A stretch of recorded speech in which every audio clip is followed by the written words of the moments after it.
Record. There we go. And then the second half of this will be a virtual roundtable where everyone will be broken up into small groups among the virtual sessions and be able to talk with people who you may not be able to talk with on a regular basis since we're all in quarantine. So we asked for the first part of the session if you keep your mutes on, ask any questions you'd like in the chat, and then we'll have a short Q&A before we do the breakout portion. But I'd like to introduce myself. I am Carolyn Keller, and I'm with Curio 412, and I'm here today with Courtney from your Hangout spot. I'm the founder of Curio 412, and I am currently on the steering committee for the Alliance for Response Pittsburgh, as well as the Cultural Resilience Network in Pennsylvania. I've worked with nonprofits, foundations, and some social sector businesses. And I'm currently managing a membership organization. We run conferences, and I am on a board of directors for a small orchestra. So we're dealing with our own version of events management today. So I'm hoping that this session is valuable for everyone to share ideas. So Courtney and I have been looking a lot into this. I'll let her introduce herself, and then I'll go ahead and pull up our slides that we have for today. Thanks, Carolyn. I just want to put a disclaimer out first. I keep getting a notice on my Zoom that my internet is unstable because, you know, it's raining. So if I cut out, that's why. The joys of working from home. But yes, my name is Courtney Lee Beisel. Around Pittsburgh, I'm known for owning your Hangout spot, which is a multi-purpose event space with locations in Wexford and Swickley. But I do also have a full-time job that I work in education reform, and I plan a variety of events, workshops, conferences all across the country. The largest event I've ever planned is 13,000 people, so I do know my way around this space a little bit. Right now I'm in the process of turning 2 of my own workshops into virtual engagements that were supposed to be in person, and then planning my first post-pandemic meeting, which will hopefully take place in December for about 250 people. So I'm going through a lot of the same stuff that you all are as you're moving your events into virtual and then also planning post-pandemic. Great, thanks, Courtney. I'll go ahead and I will share our screen so you can all see our presentation. These virtual roundtables came about because Courtney and I, as well as a number of the other partners who I have working with me for the 6 sessions in total, 2 have already happened, this is the 3rd. The idea was that this situation is affecting all industries differently, and that we need to stay educated, supporting local organizations, and all connected in some way with each other. And so this is a great way that we can be proactive and also still engage with each other when we're in a virtual space. So I think I mentioned earlier we're going to break out. So the first 30 to 40 minutes of this session is going to be strategies, tools, and tips for the well-being of your organization and in particular events planning. But then the last 20 minutes or so, we're going to break out into small sessions. So you'll be able to talk with people who are in your community or network, or maybe in a separate field entirely, who will have a chance to sort of engage and figure out how we can support each other together and tackle these challenges. I think I already went over. We have a mute and video, so please keep yourself muted, use the chat for Q&A, and then when we go into those breakout sessions, if you can and feel comfortable, please turn on your camera and unmute yourself so we can have those great discussions. So with that said, I think Courtney and I already introduced ourselves, so we're all set to go. Our agenda today is talking about virtual engagement, how to stay connected to patrons during this time, and also encouraging people to come out after this crisis has happened. There's a lot of different things that we're all asking ourselves right now, and we're all asking probably the same questions. So when we are able to reopen, how many people will come back, and when will they come back? Also, how is this environment impacting the future plans that people have to visit? I think there's a lot of uncertainty that everyone is feeling, whether you're on the planning side of events or you're on the attending side of events. So we'll attempt to answer some of those questions and work through them. It's a time that's constantly changing. So we're all in the same situation together and looking forward to a time when we can all be back together. Some of you might know the work of Colleen Dillenschneider. She is a cultural data consultant with the group Impacts, and they have been tracking how COVID-19 is impacting intent to visit. And what they have found is that intent is very much aligned with people's actual plans and behaviors. So when they research intent, it does usually line up with attendance. And so each week they're putting out data about how these organizations or cultural organizations can look at data to move forward with figuring out how they make their plans. Right now, as they're looking at data, and I have a link to their website in our resources as well as on this slide here, which will be available afterwards. They are looking at people indicating their intents to return within 3 months decreased the idea that they may return, but within longer term intentions, they remain fairly stable and within the normal bounds of what Impacts has seen in the past. They've been doing intent to visit studies for the past few years and have shown that those intent to visit have been pretty accurate. And this is a relatively good thing because it means that people are thinking, even though the short term is a decrease, they're thinking that the situation we're going through right now is obviously a finite matter, and it will be something that we will all overcome and be able to go and do the things we normally do within the next 3 to 6 months. So with that being said, we still have those 3 to 6 months to get through with a lot of uncertainty in that time. And so we're looking at how to stay connected. So that can be virtual engagement on social media platforms. It can be virtual engagement on webinars and other virtual activity spaces like this. And when you're looking at virtual engagement, one of the things that I think is most important to consider is your audience demographics and what they're most likely to engage with. If I know I work with a small volunteer orchestra, we have a lot of patrons who are in their older years and they don't engage with social media as much. Some of them do very, very well, but a lot of them prefer mailing lists and keeping in touch with us via email as opposed to those social media platforms. So knowing what your audience likes to engage with and will engage with is a great place to start. And then that will help you determine the platforms that you need and the content that you need to develop on that virtual scale. Another way to stay connected is just to think about your value proposition. Value proposition is something that I think a lot of businesses think about and that cultural institutions think about as well. But reworking that value proposition to convince your audience that they can take action, whether that's coming to an event or supporting your organization. I read a story recently about the Baltimore Museum of Industry, who's opening up their parking lot to MedStar Health in a collaboration for testing, so they can have people do drive-through testing for COVID-19. And I'm sure there's a lot of people who are coming through that drive-through who may have never been to the Baltimore Museum of Industry, or it's been a long time, but it might re-pique their interest in thinking about what that looks like. So thinking about what type of value you're bringing and what kind of partnerships you can have to serve a need in the current time is a great way to think about your value as a cultural institution within your means. And then the last thing that I have on here is just to communicate. We're all facing this together, and like I said, I've been doing work with the Alliance for Response and the Pennsylvania Cultural Resilience Network, and what we have found in times of crisis, and this is somewhat of a different crisis since we are all facing it together, but in times of crisis, everyone has an emotive reaction to that crisis. So when we've seen organizations that have, say, had a fire or a flood, if they're very straightforward with consistent, proactive, concise language about what's going on, their organizations are more likely to see that support. So being very genuine and honest in your communications and frequent with those audience communications can make a world of difference too. So I'm going to turn it over to Courtney to talk a little bit more about how we think about all of those things as an opportunity rather than a drawback.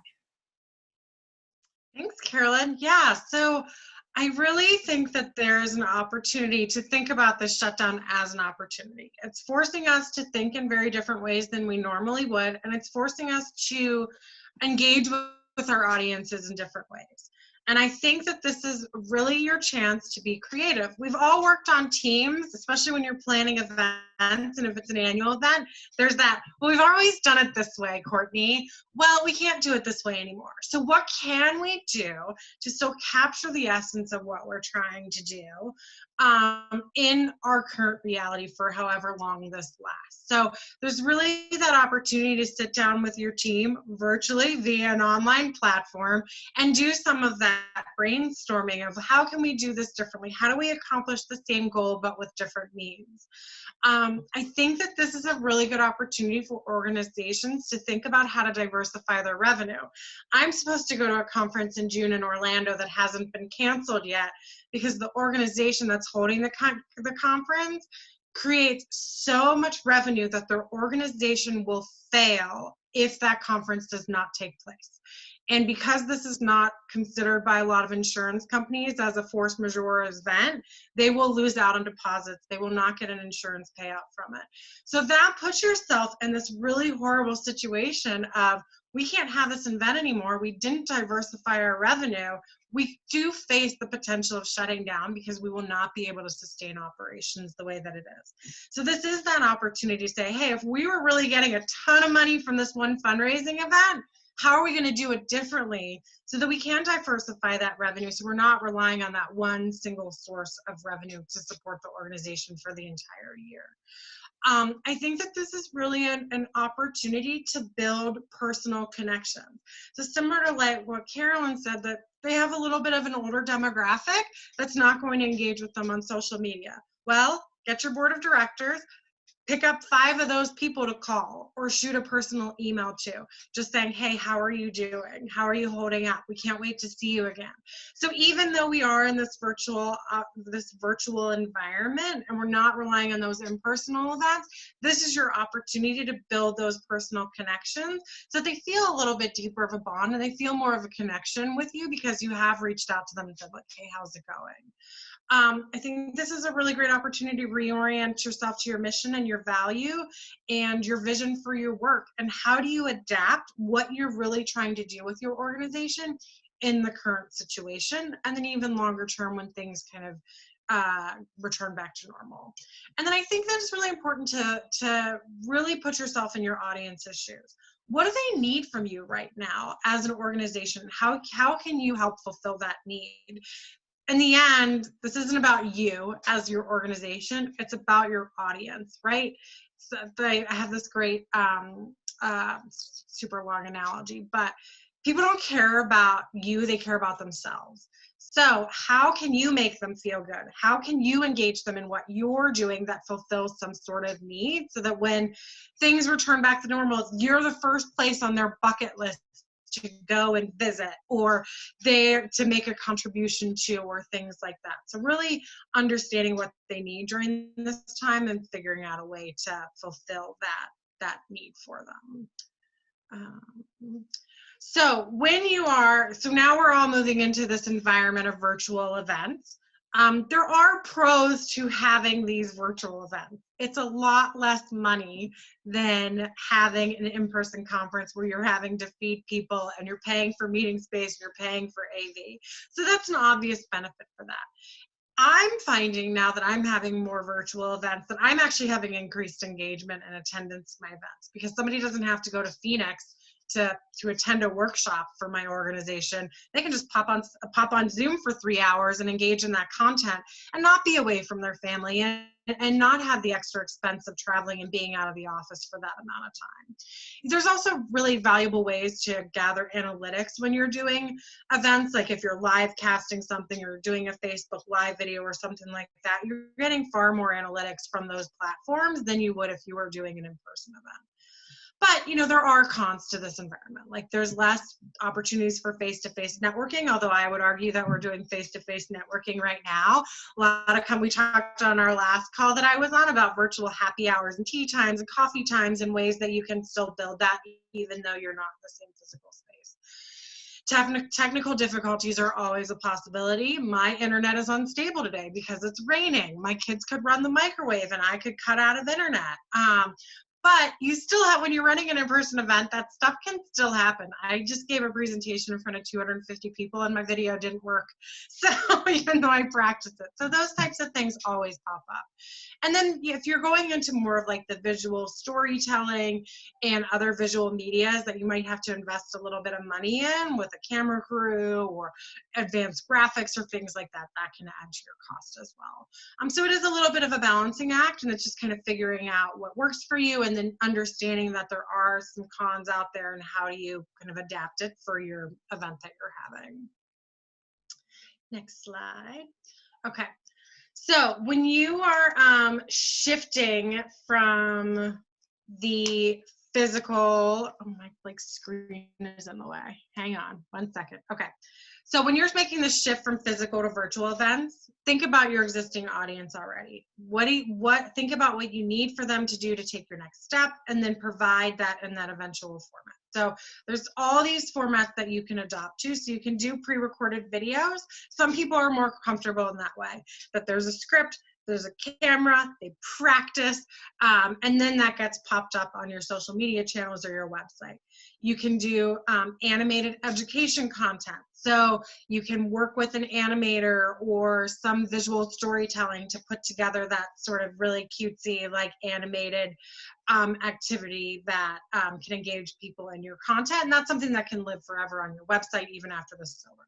You can do live streaming through Facebook and other platforms, or you can do these virtual events and panels and forums.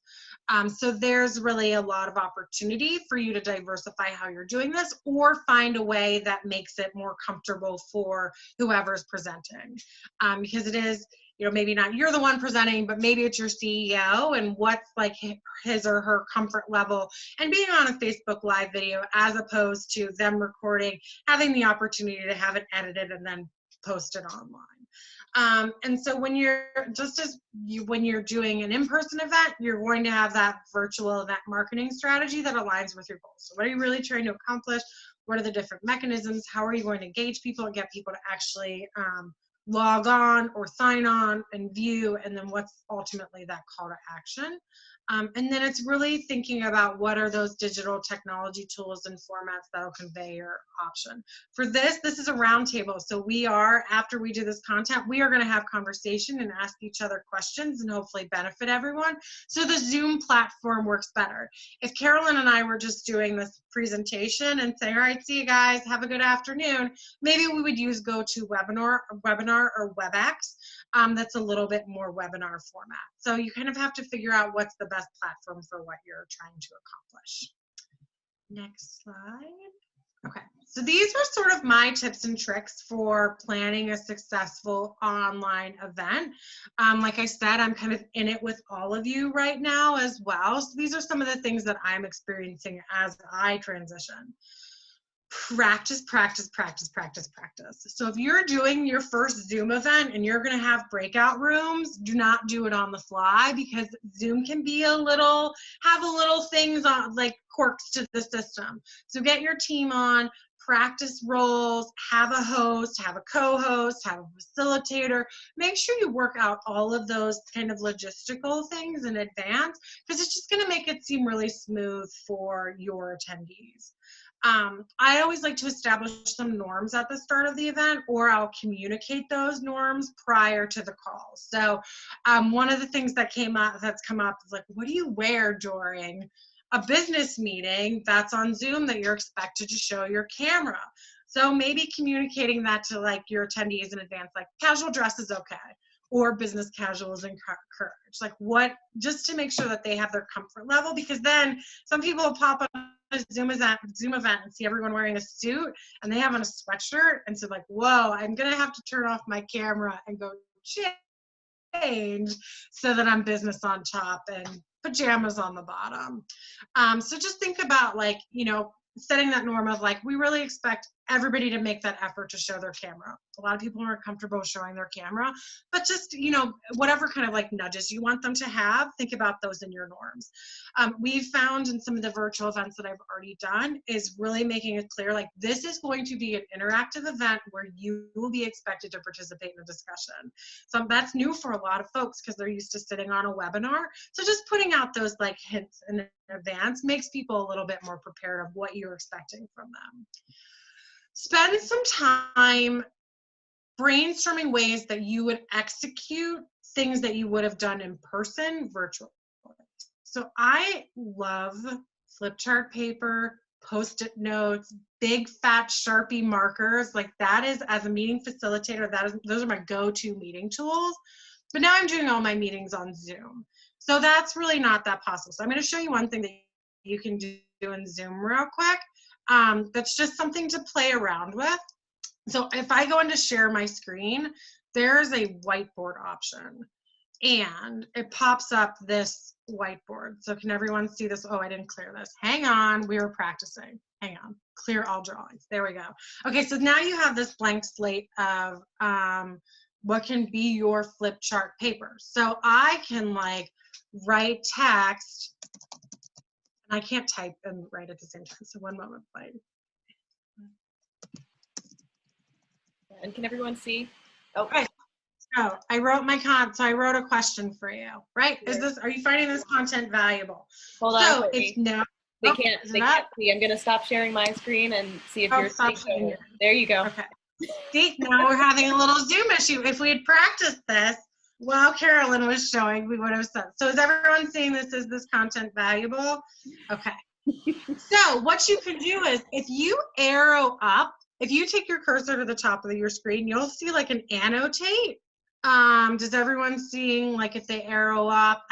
I've always been the one sharing. Carolyn, can you direct them to where it is? You're on mute too. So I think if you take your cursor up, there is like an annotate option for you. No? It might only be for facilitators, Courtney. Well, I think everybody should be able to see it. See, we should have practiced this a little bit more, but you can see, so some people are making like little drawings. There's all these fun things that you can do. So I can be like, yeah, I find this awesome. I'm going to give it a heart. You can type notes. You can have people vote on stuff. I like to use like stickers all the time for like, do you agree with this? And so they can like really, if you want somebody to like co-sign something, like Courtney Lee Beisel thinks that this is awesome. Look, somebody even can write in cursive with their mouse. Very impressive. I cannot do that. So there's a lot of really fun things that you can do still in this virtual Zoom platform that you normally would do in person. I'm really impressed with some of y'all's writing with your mouse. It's really, or if you're, maybe you're doing it with your finger. But that's just one of the ways that if you're doing something in person, you can still do it virtually. You can actually save this. So then you have everybody's notes at the end of it too. So if you're really working on whiteboarding something, maybe with your board, maybe with your team, you can then save it and it's there. You can have it, you know, forever. So I am going to stop my sharing and then Carolyn will pop her webinar back up now that we have practiced this and we know what's happening. Awesome, thank you. So I think, so yeah, just spend some time brainstorming how you can still have those same kind of interactions or experiences. It's really nice when everybody can share their video. We know that there's technology issues. We know that maybe somebody's working in an unconventional office now because of the being thrown into this, but whenever you can, encourage your attendees to share that video because it does add for that more face-to-face. I don't know how many people plan more national events. My meetings go from Maine to Alaska and Hawaii. I can't plan a 9 o'clock meeting for somebody that's in Hawaii. Think about, you know, if we're all having an in-person event, then doesn't matter because everybody's there regardless of the time zone. So for me, most of my meetings now are starting at 2 so that our audiences that are in Hawaii and Alaska aren't starting a meeting at 6 a.m. So if you do have an audience that's kind of all over the place, think about the ways that you can address that. Or think if you have a lot of, if it's your team or a lot of your audience has kids, think about that homeschooling time that we all have to do. My kids are pretty much like homeschooling from 9 to 3:30. So I really appreciate a 4 o'clock meeting when that's the time that I turn on the TV for them, because I'm sick of them at that point. So just think about your audience and what works for them. One of the things that we're going to be doing is sending a care package to our attendees. So normally we would feed them, right? We would have like little, I like fidget things during meetings because I think some people like, I talk with my hands a lot. I need something in my hands when I'm kind of focusing and concentrating. So if you did intend on feeding them, maybe send them a gift card to Grubhub so that they can still get lunch on you as part of the event. Or if you put together a bunch of materials like participant guides and fidget items and things like that, send it to them in a box. It's not that expensive, but it still like makes them have some of those like in-person activities. I really think like 4 hours maximum is the most amount of time that people can spend on a Zoom call. I would really lean more towards like 90 minutes to 2 hours. So for a lot of my events, they're a day and a half, 2 days in person. So now we're breaking them up into smaller chunks across multiple days, because you just can't expect somebody to sit in front of a Zoom or a webinar or whatever for what you normally would. When we do breakout rooms, we designated a facilitator and a note taker in every room from our staff, so that we're still collecting all of those, all of the notes and making sure that the content is well facilitated. So we're really pulling upon more of our staff than we normally would, but it gives them a learning opportunity as well, and it helps the breakout rooms really flow a little bit better. This is probably something that maybe if you're doing a lot of Zoom calls you've heard of, but people are now like trolling Zoom links and Zoom bombing with very inappropriate things. So when you are sending out, particularly with Zoom, because it is an open platform, if Caroline disseminated this on her Facebook page, literally anybody could sign in right now and do whatever. So just think about your meeting security. Password protect things. Don't post a Zoom link on your website unless you want anybody to pop in. And there's a ton of articles. It's a big thing now. So just beware of those trolls.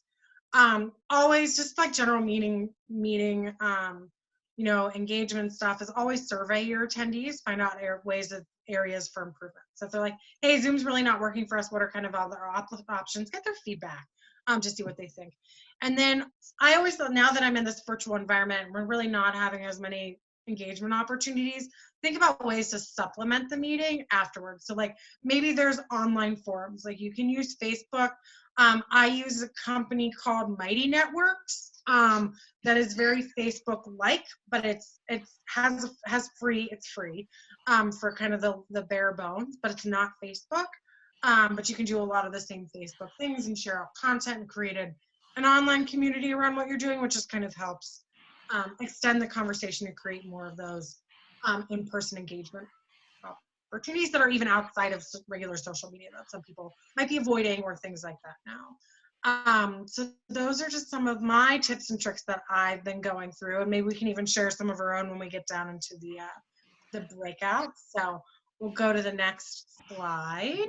And before we move on, I was going to say, to supplement, one of the things we're doing for this meeting is having a online resiliency network. We are using Facebook for it, so there are going to be links to that in the follow-up messages that you get, so that we can continue the conversation and continue to share our ideas. Here are just some of the tools. We've mentioned a few of them. My son is 7. He just had his first Google Hangout with his first grade class, which was very much like watching adults engage on these platforms where it's like, mute your phone, we can't see you. It was actually very sweet and kind of funny. So there is Google Hangouts, Zoom, Join Me, Crowdcast, Facebook, Slack. There's also Microsoft Teams if you're on Teams. So a lot of different opportunities for you to really find what works best for you, and also your budget and what kind of technology you have available to you. There's a number of platforms for pre-recorded video content. So you do YouTube, Vimeo. You can also do Facebook, Instagram. You can post all videos on there. And then there's other visual media platforms that you can use. I'm not familiar with Animoto, but that's one that I think Carolyn's used. Canva is good for graphics and building flyers. I love Pexels and Pixabay. If you've never used those, they're like iStock, but it's free. And it's free. Most of the content's free for commercial use. So really great, places to get that stock imagery to just add to your posts and your events and things like that. And most of the tools that you'll see on this page are either free or almost free. They have sort of light upgrades as you go up. Another resource that we had on here is where to donate unused event materials. This was something that I saw on one of our local events. I think Amanda's here. It was on her page, which is Appleseed Events. And it's for events that maybe had to be canceled and couldn't be moved virtual or had to be postponed in some way. And for some reason, maybe t-shirts can't be used because they have a date on them or something to that effect. And there are organizations that will collect and use those types of materials for charitable options. So that's something to consider too if you're trying to figure out a way to make good use of events that unfortunately couldn't have the transitions like we're talking about today. So the other question that we asked at the beginning of this was, when will people feel safe to come back and what will make people feel safe? And so this is also from Colleen Dillenschneider and the Impacts Research. They surveyed over 3,000 US adults and asked them, what will it take to make people feel safe and comfortable? And there's some good news and some things that might be outside of our control. So the great thing about this data is it tells us the things we can control and the things we can't. So number one on what would make people feel safe is having a vaccine. Second is this government access and seeing others visit. Availability of hand sanitizer, organizations choosing to reopen. And actually 1 in 5 people say they already feel safe and comfortable to visit without those government restrictions and vaccine availability. Sort of if all of those things they couldn't control were in place, they would already feel safe and comfortable. So the good thing is that there are a few things that organizations in the cultural sector and nonprofits can do to make people feel more comfortable coming to the event. But then there's also things that we just need to keep on top of. So understanding what local government, federal government access restrictions would be, whether that's opening or closing of businesses and cultural institutions, and then knowing what's going on and keeping up to date with the CDC and other organizations for vaccine and treatment options. So there is some good news, which is there are things that are under your control. Choosing to reopen and knowing that you have built up an audience that have trust in your brand.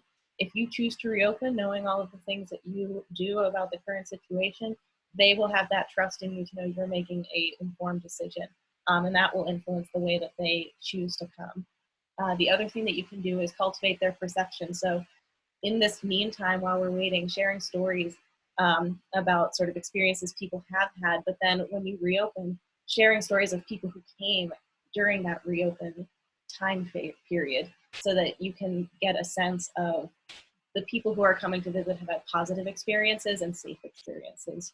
And that can also translate into creating memorable events on social media and cultivating those word of mouth endorsements for people to say, oh, hey, I know someone who went to the Pennsylvania Trolley Museum and everything was in great condition and everyone had a wonderful time. It was a great place for me and my family to go. Another thing that you can do, and I know that supplies are always an interesting time going to the store today, trying to figure out which supplies are going to be in stock and out of stock. But if you are able to have hand sanitizer knowingly available, it is also something that will make people feel safe. One of the interesting things that came out of the impacts research was that the thing that the audience members that were surveyed cared least about were full cleaning procedures. So many organizations have their full cleaning procedures about what they're doing and when they're doing it and how that's being handled.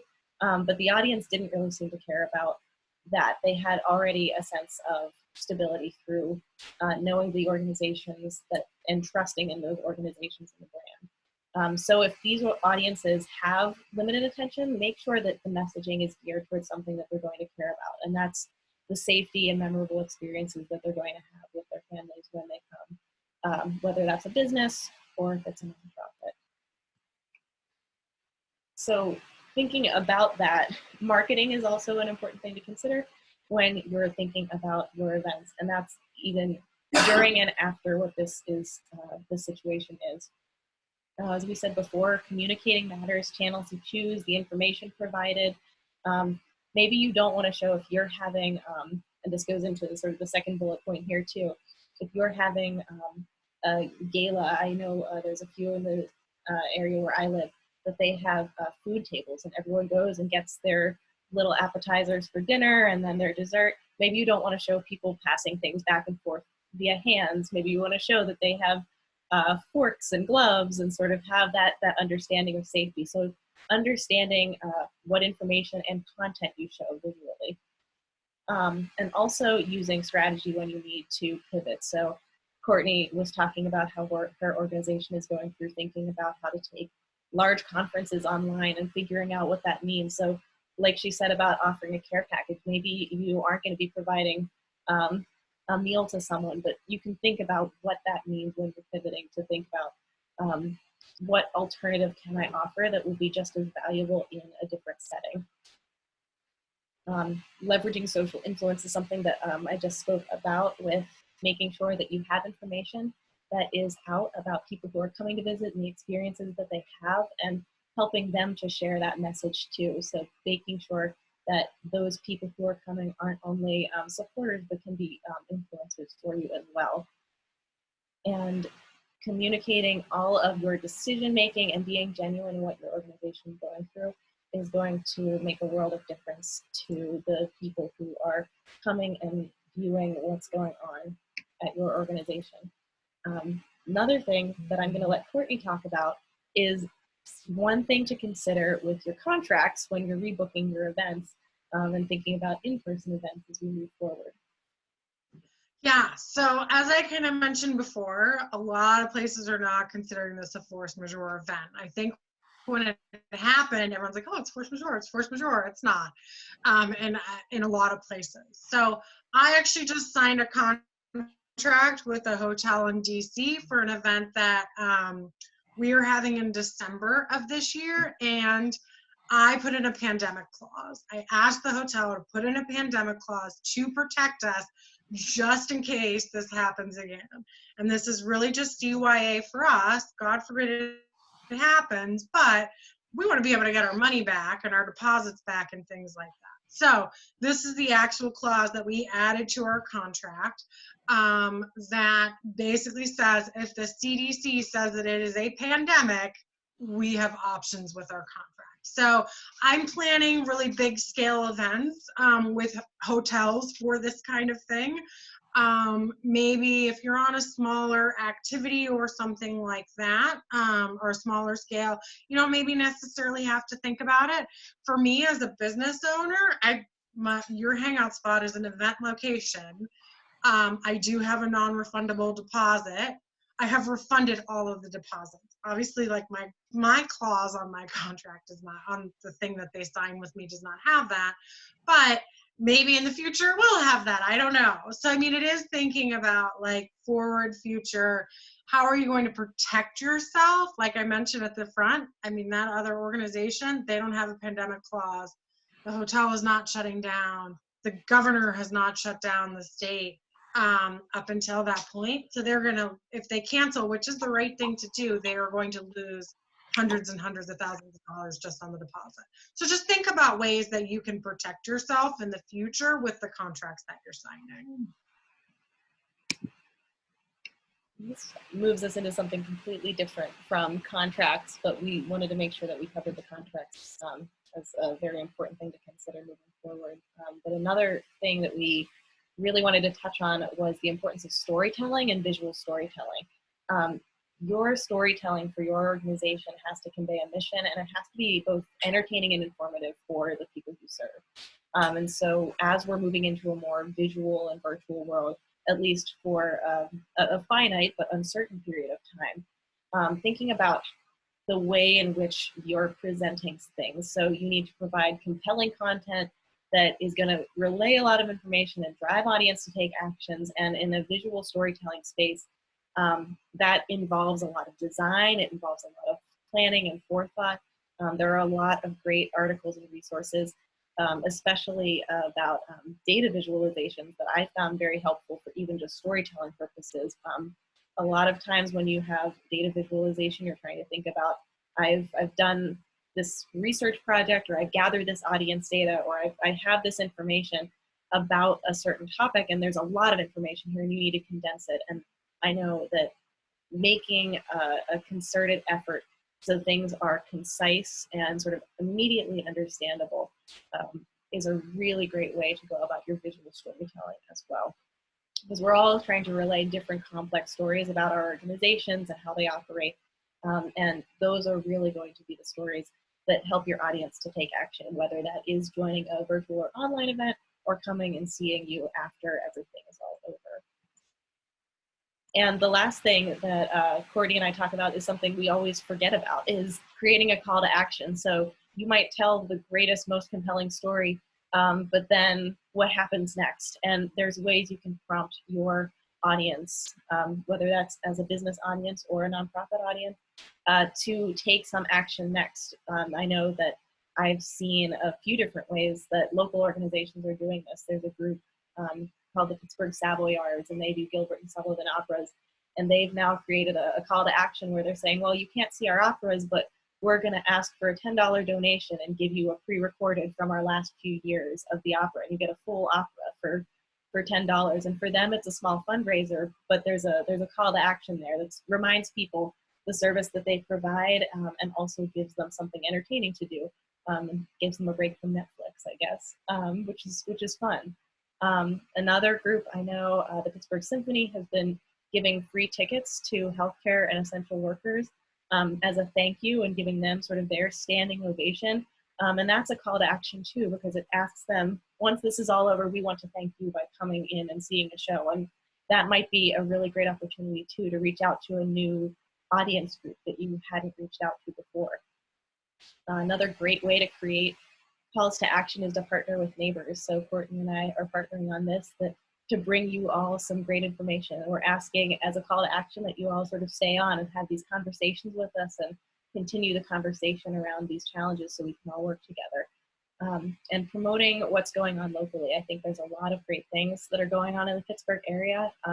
Tonight there's actually an illumination ovation. I don't know if you've heard too much about that, but they're asking the city of Pittsburgh and anyone who is in their local place to turn on their lights at 8 o'clock tonight and just go outside and give a round of applause for all of our essential workers. And it's a call to action with a small action, but with a big impact. So thinking about how you take your patrons and your audiences to that next step is really a great way to think about how you serve your mission or how you serve the goals that you have. So that's all we have for you today on our end, but we'd love to have this conversation moving forward. So this is where we roll into our small breakout groups. Before we get into that, I just wanted to wrap up before I go into our upcoming sessions and ask, does anyone have any questions that they'd like to ask at this time before we go into the virtual sessions? You can feel free to either unmute yourself or ask in the chat.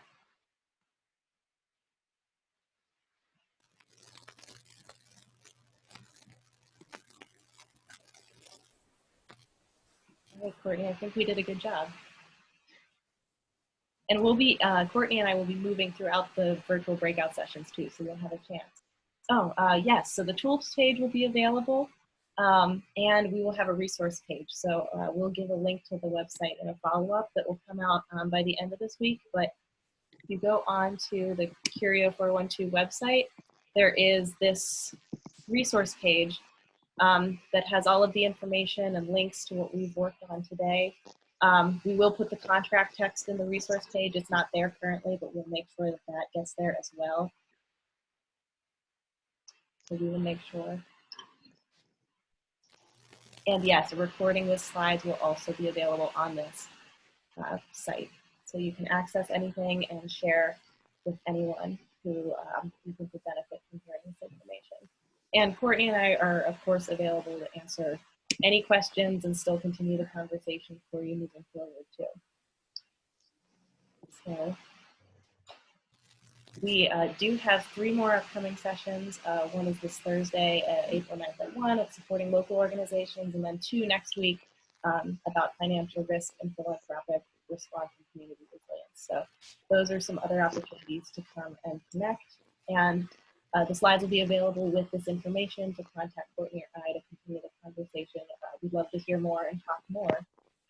So I think what we'll do now, I'm going to stop my screen and I am going to head into the virtual roundtable. We'll put these questions in. You can either use these questions